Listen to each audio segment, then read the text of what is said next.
Welcome to Blanchland, this charming little village in Northumberland that holds a few spooky secrets, to be honest. You see, while England is renowned for its many paranormal stories, castles with ghosts, headless horsemen and the occasional phantom pub regular, Blanchland kind of takes a spectral cake. Now I know what you're thinking, how can a place that looks like it belongs on a chocolate box cover be crawling with ghosts? Well, that's exactly why it's so terrifying. The ghosts here are masters of blending in. They might be behind that charming cottage window, lurking in the shadows of the abbey, or even right beside me on this very bridge.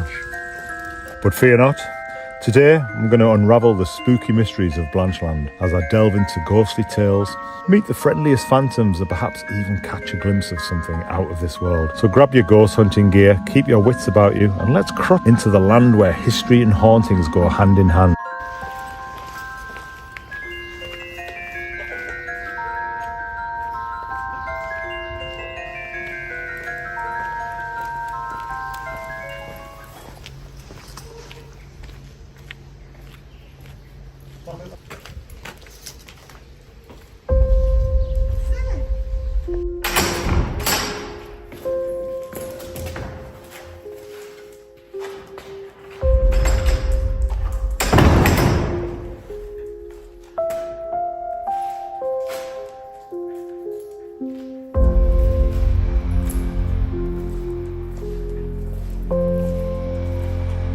So we've actually come into Blanchland Abbey now.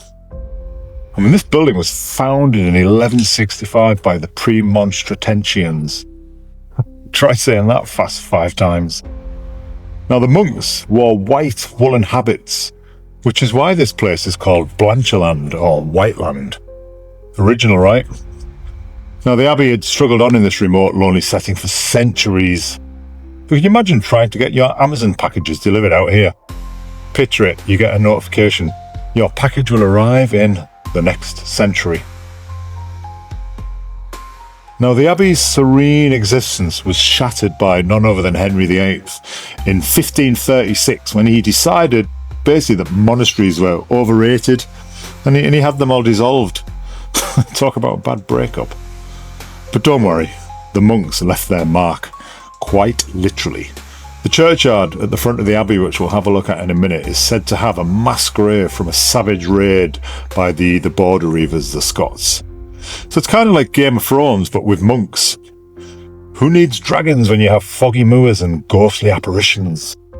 So the story goes, I've been wandering around here and I'm reflecting, and the story goes that on the night in question, the Border Reivers, the Scots, came down specifically to Blanchland because they wanted to sack this place. They wanted the treasure, they wanted what was here. They were literally going to take it for themselves.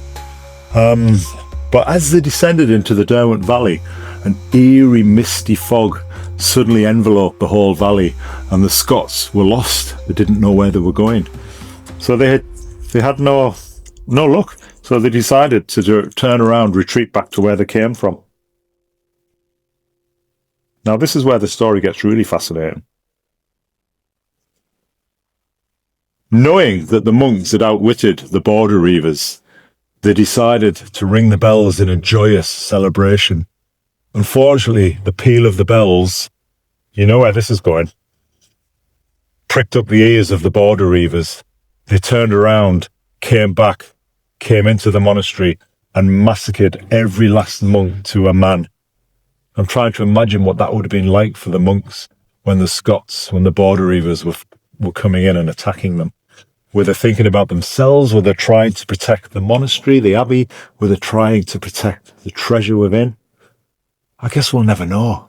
It's fascinating though, nonetheless. Just being in here definitely has some kind of a spooky vibe. It's just the silence. I could imagine that I could hear chanting very, very low, very quietly. I know there's a cockerel outside, I can hear that. But for a split second, I could have swore that was a monk's chant. Or is it just me? This is a very spooky church, I'll certainly say that. Now, local historians know that the monks were buried There's a mass grave somewhere in Blanchland itself. No one's exactly sure where that is, but the rumours are that this cross that we're looking at here marks the site of the mass grave of the slaughtered monks. That sent a shudder up my spine. I don't know about you guys. Could you imagine the scene then? Savage raiders, a miraculous fog descending, monks ringing bells in joyous thanks, and then, darn it, the raiders find the abbey and massacre the monks. Moral of the story, I guess, don't ring bells when hiding. Local legend says that on certain days of the year, the church bells can be heard ringing by themselves, and the ghostly figures of the murdered monks drift around the graveyard. There you go, just your typical quaint village folklore, guys. Perfect for a romantic evening stroll, don't you think?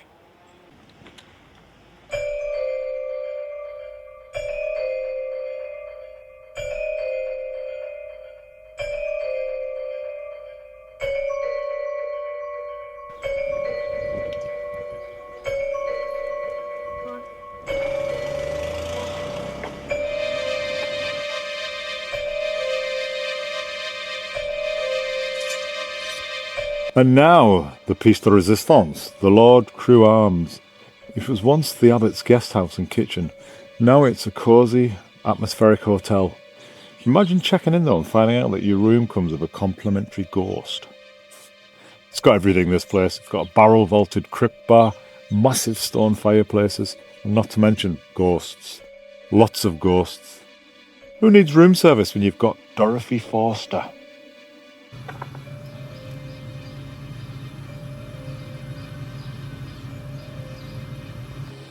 I've come out into the beer garden of the Lord Crewe Arms. It's actually quite a nice day. The sun's broke through again. So I'm going to sit out here with Lara. I'm going to go inside and have a wander around. I'm going to tell you a little bit about the story of Dorothy Forster in a moment. And then we can go and have a look at the rooms where paranormal activity has been detected. So in the Lord Crewe Arms, the resident ghost is a Dorothy Forster. Now, she's been haunting the Bamber Room, one of the hotel rooms that you can actually stay in, since she helped her brother Tom escape from Newgate Prison. The thing is, she's been waiting for somebody to tell her that it's safe for Tom to come back. Spoiler alert, Tom's been dead for centuries, Dorothy. But her story is straight out of a historical drama. Tom's kind of been a reluctant commander in the Jacobite uprising. He surrendered without a fight, got imprisoned, and then escaped with Dorothy's help. And where did they hide him? In the Lord Crewe Arms, of course, in a secret priest's hole, because nothing says welcome like a hidden hole in the fireplace. Now here's a fun fact. The Lord Crewe Arms boasts not one, not two, but 3 haunted rooms. And let's not forget the mysterious monk sighting. One American lady swore she saw a monk at the foot of a bed. Solid, but also melting away.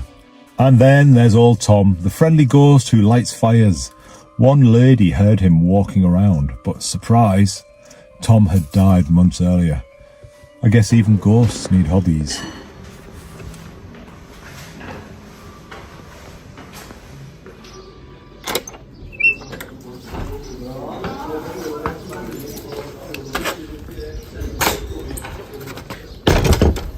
And another thing, when you do come to visit Blanchland, if you want a break from the ghosts and the mystique and the mystery of the place, I certainly recommend the White Monk Tea Room and Cafe. The soup is delicious.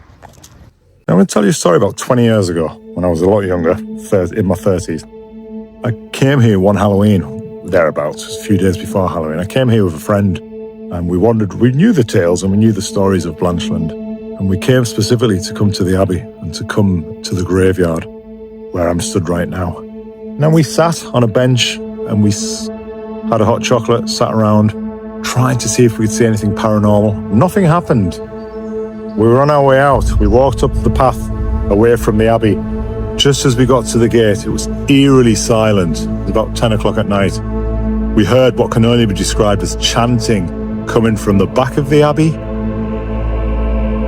Several men chanting, monks. Needless to say, we flew back in the car, drove out of Blanchland at 1,000,000 miles an hour. How's that for investigative ghost hunting? Bravery, not? True story.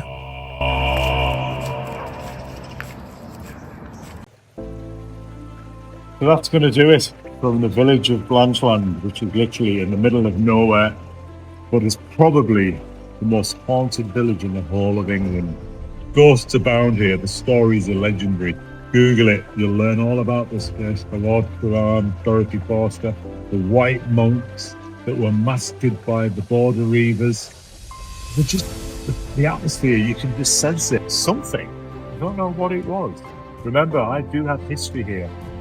Now, the bridge itself is going to be the last part of the village that we leave.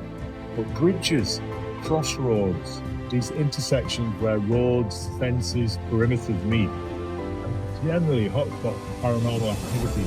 And there's no coincidence that the horsemen and the monks have been seen regularly striding over the bridge.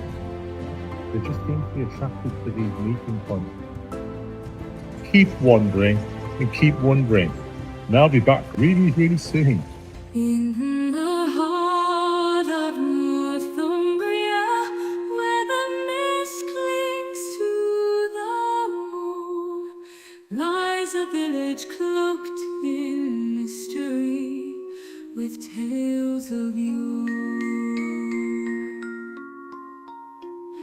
Blanchland Abbey whispers of monks in robes of white, who met their tragic fate one dark and fateful night.